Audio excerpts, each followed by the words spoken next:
ഒരു ദിവസം നമുക്ക് വിരുന്നുകാരെ വന്നപ്പോഴേ ചിക്കൻ വാങ്ങിച്ചിട്ടുണ്ടായിരുന്നു. ഞാൻ എന്ത് ചെയ്യുന്നറിയാമോ, അയിലില്ലാത്ത ഭാഗങ്ങളൊക്കെ ചെറിയ ചെറിയ പീസാക്കി എടുത്ത് ഇതേപോലെ ഫ്രൈ ആക്കി എടുത്ത്, എന്നിട്ട് എന്ത് ചെയ്ത് ബാക്കിയുള്ളത് അങ്ങോട്ട് കറിയും വെച്ചിട്ടാ.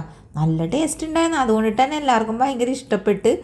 അത് നമുക്ക് വായിൽ വെച്ച് കഴിക്കാനും കിട്ടിയില്ലാണോ, സാധനം തീർന്നു പോയെന്നേ.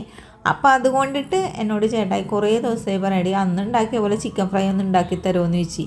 ഞാൻ പറഞ്ഞ അതിനെന്താ ഉണ്ടാക്കിത്തരാം, സാധനം മേടിച്ചോണ്ട് വന്നാൽ ഉണ്ടാക്കിത്തരേന് എനിക്കെന്താ ഒരു കുഴപ്പമില്ല എന്ന് പറയാം. അങ്ങനെ എന്ത് ചെയ്ത് പുള്ളിക്കാരൻ ബോൺലെസ് ചിക്കനാണ് മേടിച്ചിട്ടാ. പിന്നെ കാല് മുറിപ്പിച്ചില്ല, കാല് അങ്ങനെ തന്നെ ഇട്ട് അങ്ങനെ കഴുകി വൃത്തിയാക്കി കൊണ്ടുവന്നിട്ട് ഞാൻ അതിലേക്ക് മഞ്ഞൾപ്പൊടി, കുറച്ച് മുളക് പൊടി, പിന്നെ ചിക്കൻ മസാല, ഇച്ചിരിക്കോളം വിനാഗിരി, ആവശ്യത്തിനുള്ള ഉപ്പ്, പിന്നെ ഇഞ്ചി വെളുത്തുള്ളി പേസ്റ്റും കുറച്ച് കറിവേപ്പിലയും കൂടെ ഇട്ട് കൊടുത്തിട്ട് നന്നായിട്ട് അങ്ങോട്ട് കുഴച്ചെടുത്തിട്ടാ. എനിക്ക് ഈ ചിക്കനൊക്കെ ഇല്ലേ വലിയ പീസാക്കിയിട്ട് ഫ്രൈ ആക്കണക്കാട്ടെ ഇഷ്ടം കുഞ്ഞു കുഞ്ഞു പീസാക്കിയിട്ട് ഫ്രൈ ആക്കണേ. കാരണം എന്ന് വെച്ചാൽ അങ്ങനെയാണെങ്കിലേ മസാല നന്നായിട്ട് പിടിച്ച് നമുക്ക് പിറക്കി പിറക്കി അങ്ങോട്ട് കഴിക്കാം, നല്ല ടേസ്റ്റും ആയിരിക്കും കേട്ടോ. അങ്ങനെ ഞാൻ എല്ലാം കൂടി കുഴച്ചെടുത്തപ്പോഴാണ് ആർത്തെ അയ്യോ ഇതിൽ ഈ കുരുമുളക് പൊടി ഇട്ടില്ലല്ലോ. ചില സമയത്ത് എനിക്ക് മറവി കൂടുതലാണ്. അങ്ങനെ കുറച്ച് കുരുമുളക് പൊടി ഇട്ടിട്ട് ഒന്ന് കുഴച്ചിട്ട് ഞാനൊന്ന് റെസ്റ്റ് ചെയ്യാനായിട്ട് മൂടി വെച്ച് കൊടുത്ത്. 1 മണിക്കൂർ ശേഷം ഞാനിത് എടുത്തിട്ടുണ്ട് കേട്ടോ. അപ്പോൾ അതേ ഇതിലേക്ക് ഞാൻ കുറച്ച് കോൺഫ്ലവർ ഇട്ട് കൊടുത്തിട്ടുണ്ട്. കോൺഫ്ലവർ ഇട്ടിട്ടുണ്ടെങ്കിൽ ചിക്കൻ നല്ല സോഫ്റ്റും കിട്ടും, പിന്നെ ഈ മസാലയൊക്കെ എവിടെ ഒഴുകിപ്പോവാതെ നമ്മൾ ചിക്കനിൽ തന്നെ പിടിച്ച് കിട്ടുകയും ചെയ്യും. പിന്നെ ഇത് ഫ്രൈ ചെയ്യാനായിട്ട് ഫ്രൈ പാനാണ് കേട്ടോ വേണ്ടത്, അല്ലാണ്ട് ചീനച്ചട്ടിലിട്ട് വറുത്ത് കോരി എടുക്കണം ആ ഒരു ഫ്രൈ അല്ല ഞാൻ ഉണ്ടാക്കുന്നത്. അങ്ങനെ വെളിച്ചെണ്ണയാണ് ഫ്രൈ പാനിലേക്ക് ഒഴിച്ച് കൊടുത്തേക്കണത്. പിന്നെ നമ്മൾ ചിക്കൻ പുരട്ടി വെച്ചേക്കണ എല്ലാം ഇതിലേക്ക് ഇട്ട് കൊടുക്കണമെന്നൊക്കെ ആഗ്രഹം ഉണ്ടായിരുന്നു, പക്ഷേ കുറച്ചിട്ടുള്ളൂ കേട്ടോ. കാരണം എന്താണെന്ന് വെച്ചാൽ എല്ലാം കൂടെ അങ്ങോട്ട് കൊള്ളുണ്ടായിരുന്നില്ല.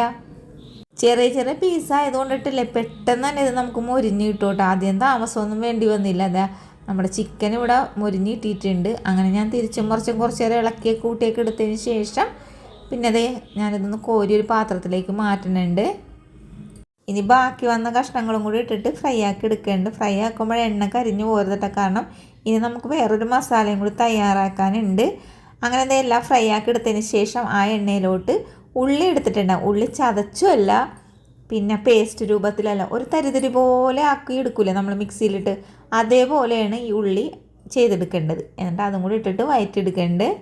ഇനി ഈ മസാലക്ക് വേണ്ടി ഒരു ഇച്ചിരി കുളമുണ്ട്, അതേപ്പുറത്തൊന്നും ഇട്ടേക്കലുണ്ട്. കാരണം ചിക്കനിൽ നമ്മൾ ഉപ്പുള്ളതാണ്, പിന്നെ മസാലക്ക് ലേശം ഉപ്പും കൂടി വേണമല്ലോ, അതിന് വേണ്ടിയിട്ട് ഇട്ടതാണ്. അപ്പോൾ അത് ഉള്ളിയൊക്കെ ഇതേപോലെ ഒന്ന് വഴറ്റി വന്നപ്പോൾ ഇതിലേക്ക് കളറിന് വേണ്ടിയിട്ട് കാശ്മീരി മുളക് പൊടി, കുറച്ച് കറിവേപ്പിലയും കൂടി ചേർത്ത് കൊടുത്തിട്ടുണ്ട്.